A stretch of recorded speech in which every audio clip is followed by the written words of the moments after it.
Podcasting 101 with me, your host, Rachel. This podcast is for female business owners and solopreneurs that are looking to start a podcast that adds to your own already awesome offering. I'll give you helpful advice that you can take away and use in your podcasting journey. I hope to answer those tricky questions that just keep you from starting. Once a month, I'll be joined by other female podcasters. They'll share their journey with you and offer tips and advice they discovered along the way. Let's get started.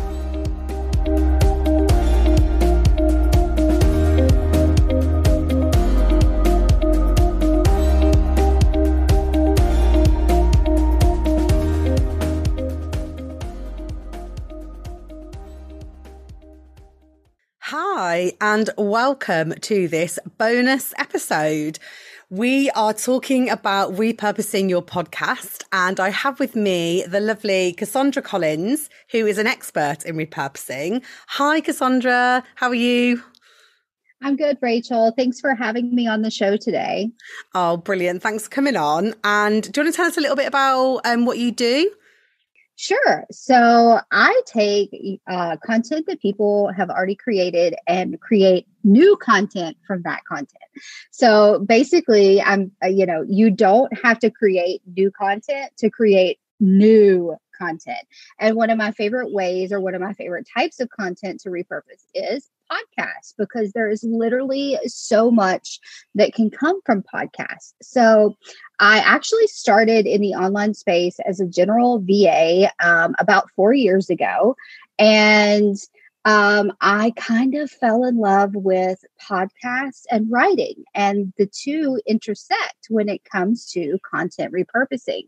So basically, with content repurposing, you take the podcast and you can create social media posts, you can create emails, you can create a blog, of course, show notes for your show. There's really so many ways that you can repurpose a podcast to create content to kind of take the pressure and overwhelm off of yourself.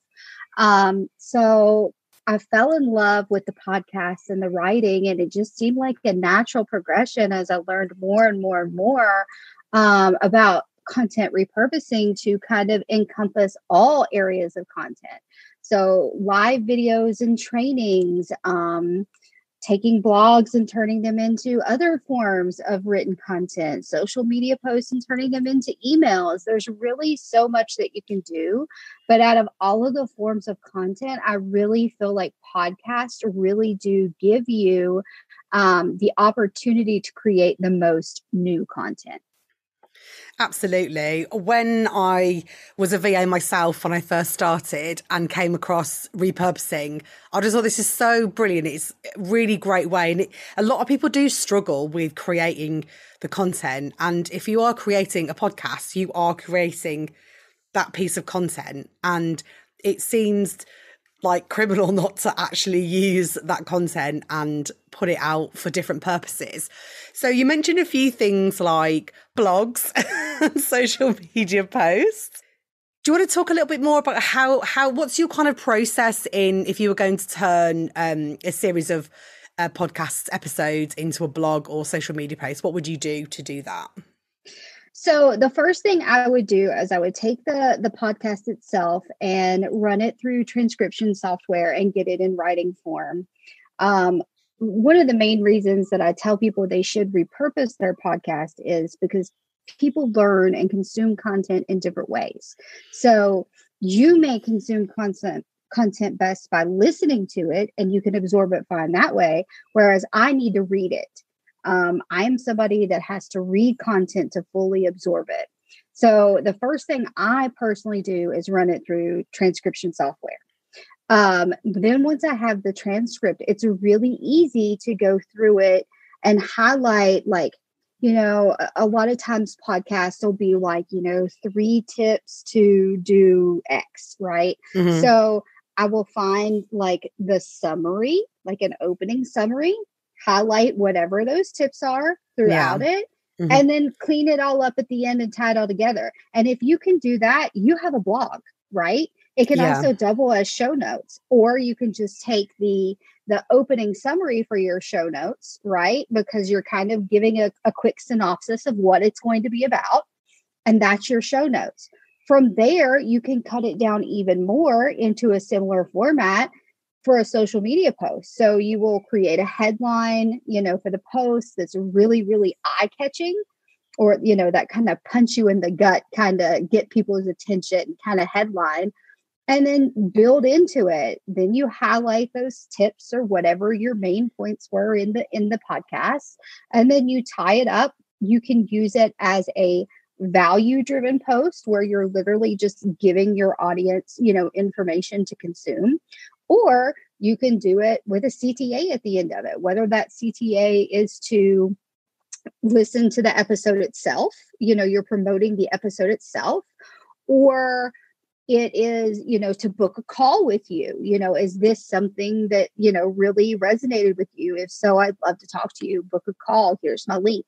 There are different ways that you can use the social media post, whether it be as value and to build your authority more as an expert, or CTA. Let's talk about it. Yeah, I love that. That is what I try to do with mine.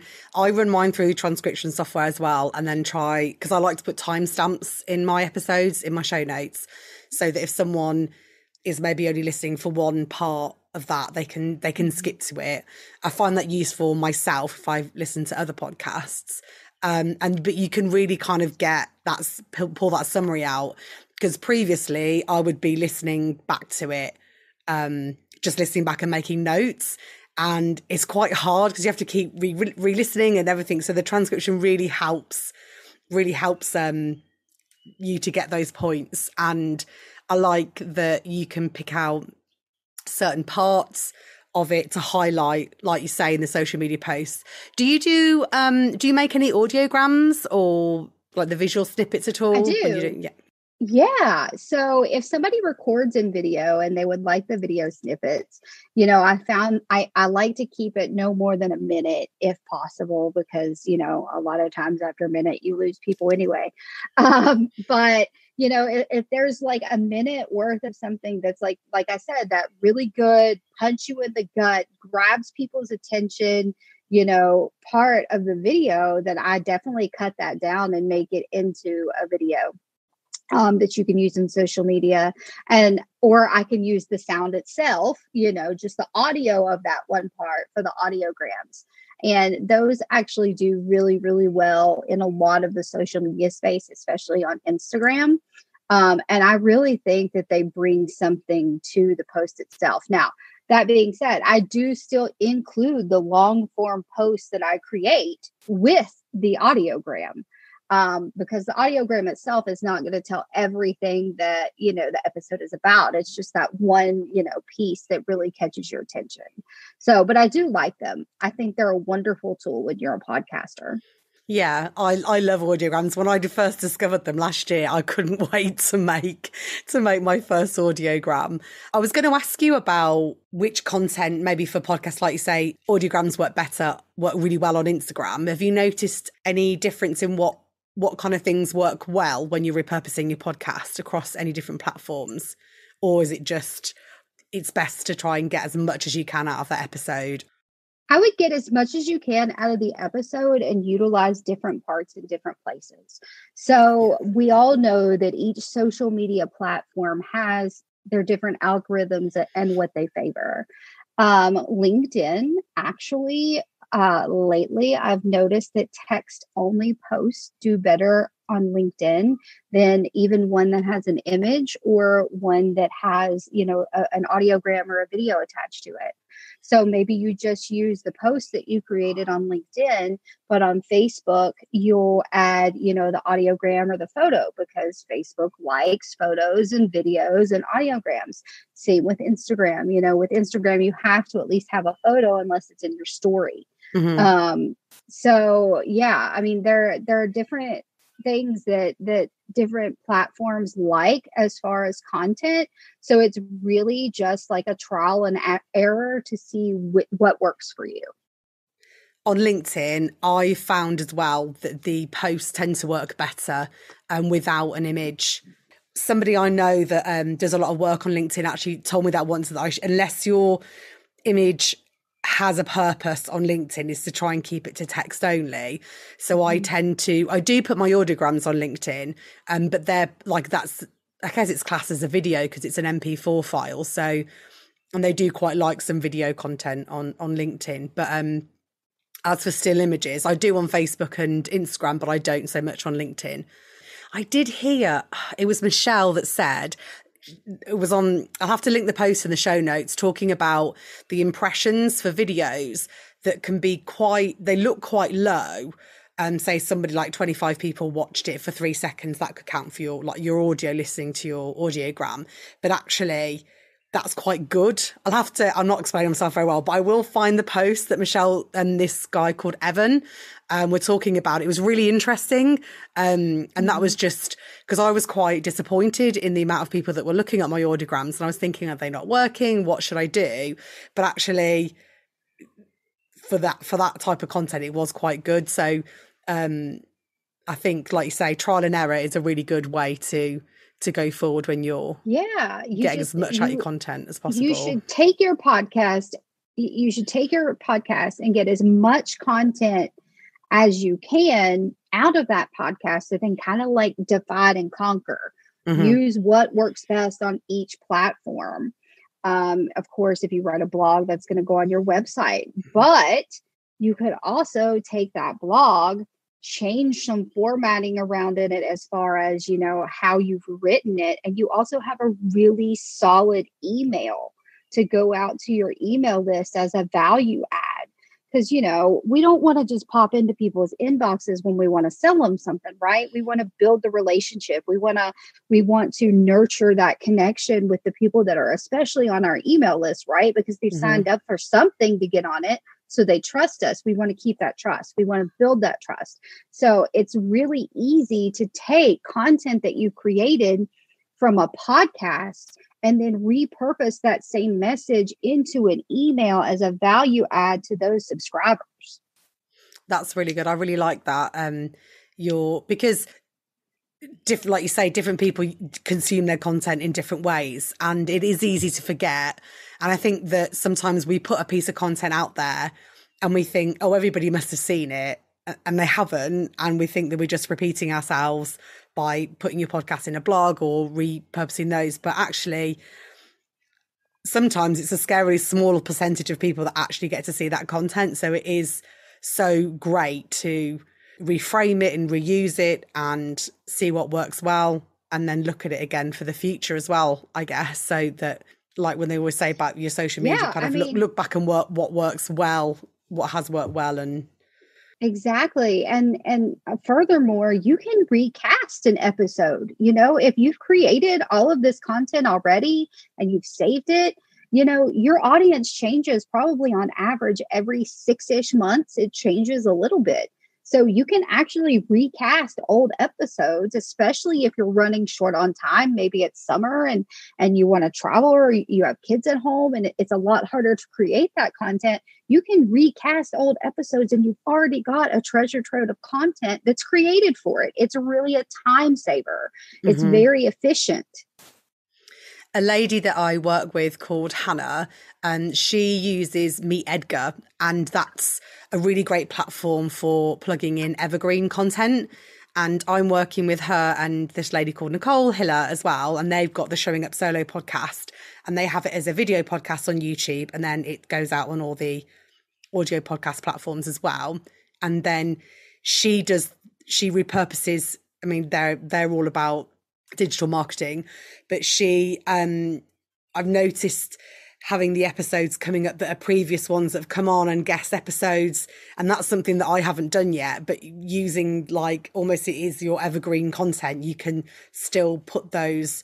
They're still really great just because you've put them out once and told about it once. We kind of like, it's easily to forget about those ones that have gone, but actually you're right, we have a new audience coming in that they're not going to go back that far, potentially through your social media or through your website or something like that. Then actually reminding them that this information is there is really valuable. It is. And if you think about it, when you've already created, different conversations come up, especially in the online space concerning different subjects, right? Whether, it might be algorithms, it might be the way coaches are structuring their packages now, whatever. If you have a podcast episode on that already, you already have a relevant social media post on that topic that you can then use to drive people back to that episode that you've already created, just by changing the CTA. You already have all this relevant content if you've already created the podcast on it. So it allows you to be prepared when some of those, hot ticket conversations come up in the online space, and it gives you the ability to establish yourself as an expert that much more. Yeah, absolutely. What is your favorite type of content to repurpose to? Do you prefer, what your favorite thing is to repurpose them into blogs, or do you just like doing everything across the board, or have you got a favorite? I do. I love to do everything across the board because it's fascinating to me how the same piece of original content can become so many different things. And each one of them is a little different. If you're a writer, then you know that blog formatting and writing is different than the way you write for social media or the way you write for emails. They're all very different, but it's all derived from the same piece of content. And I geek out about it. I'm not going to lie. I get a really, really, really good podcast in my hands and I'm like, oh my gosh, this is so good. It feels like it'd be really satisfying to look at the episodes, do the blogs, see the posts, see like everything like there and see the difference between, and to show really how much you've got from that one episode. It is very satisfying. I don't know, to see the progression too. So you have the podcast, and you have the blog, then you have social media posts and an email. I mean, you can take it all the way down to engagement style questions that you can post, just the question on your Facebook and your group, wherever, to drive that engagement and that conversation with your audience. And there are times that I've had, a podcast episode that's maybe 10 or 12 minutes long, and I'll get a list of engagement questions out of that one podcast. And so it's incredibly satisfying to see how it progresses from the episode down to, the very, very bottom, like one-liner type quote. Yeah. So when you work with your clients who have their own podcast, will they tend to get you to do the whole range, to repurpose for the whole range, or do you get some that you just do just blogs or just specific pieces of content? With podcasters, they typically want the whole range. The people that come to me do not enjoy writing. Plain and simple. Writing's not for everyone. Not everybody enjoys it the way that I do. And I understand that. That's what keeps me in business, right? So most of the time, the people that come to me, they enjoy creating the podcast because they show up best when they're talking to someone. They show up best on video or podcast. And they don't quite know how to translate that into writing. Mm-hmm. So I typically end up doing, the whole shebang. That's great. So they have that continuity and consistency as well. For each podcast episode, they have the consistent repurposing of that in the form of all the, the things we've just been talking about. Yeah. That must be extremely powerful for them. Have you got any tools that you'd recommend anybody to use if they were going to be doing this repurposing themselves? Sure. So the first tool that I would recommend is otter.ai. There's a free version and there's a paid version. You can use the free, especially if you're doing it yourself, and just transcribe it by, letting it play back and letting the, transcription run on your phone or something like that. I have the paid version because I do a lot of repurposing. So it saves me time to be able to just, upload the file and let it do its thing. So that was what I would recommend for transcription. I like headliner.app for the audiograms. I feel like it's really user-friendly software to use when you're creating audiograms, especially in the beginning. And I think it'll let you do up to 10 minutes if you really, really want to. But like I said, I like to keep them, at about a minute, no more than that, if possible. If you're on the free plan, it won't do the subtitle part if you do more than 10. It only gives you like 10 minutes free if you've got the free version. I love Headliner as well. I thought that's I've tried a few and that's the most. I think that's the best one. I've tried a few and that's definitely my favorite one. As far as graphics, of course, everybody has their own, preference. I think Canva is the easiest to use so that you can create multiple graphics and just have the templates stored and just go through and change episode numbers and titles. I think that makes it really, really, really easy. Trying to think. I mean, those are really the main ones that I use other than, whatever you're using to write in, whether it's Google Docs or Microsoft Word or Pages, whatever it is. But definitely Otter and definitely Headliner. 100%. They're exactly what I use. I think they are the best ones as well to use. I think they're all easy to use. They're all accessible. They've all got a free version as well, if that's where you want to start. And obviously go to the paid version if that's what you want to, if you need more functionality out of it and everything. I managed to get a deal on my Otter at Christmas. It had buy a year's worth and it was reduced by 40%. So I paid for a year. So I get 6,000 minutes a month. So that's quite, and you also get now the free option to toggle the Otter person to come in on your Zoom meetings and transcribe while you're doing it. Yeah. Do you know what? So awesome. I should have done it for this meeting because I could have done it. Well, I can run it through afterwards, but it does it. And I've used that on a lot of my meetings now to save me kind of doing it afterwards. But I think I love that feature. I think it's really great. Yeah, because how many times have you been on a coffee chat and said something so awesome and you're like, man, I wish I would have wrote that down, right? And so when you can use the paid version and it's transcribing all your meetings, you already have it. You can repurpose yourself to your heart's content. Exactly. My grandfather, he is 91 now. And when I was a very young girl, he told me, this is a man who, he was a blue collar, guy. He worked in the coal mines until he got injured.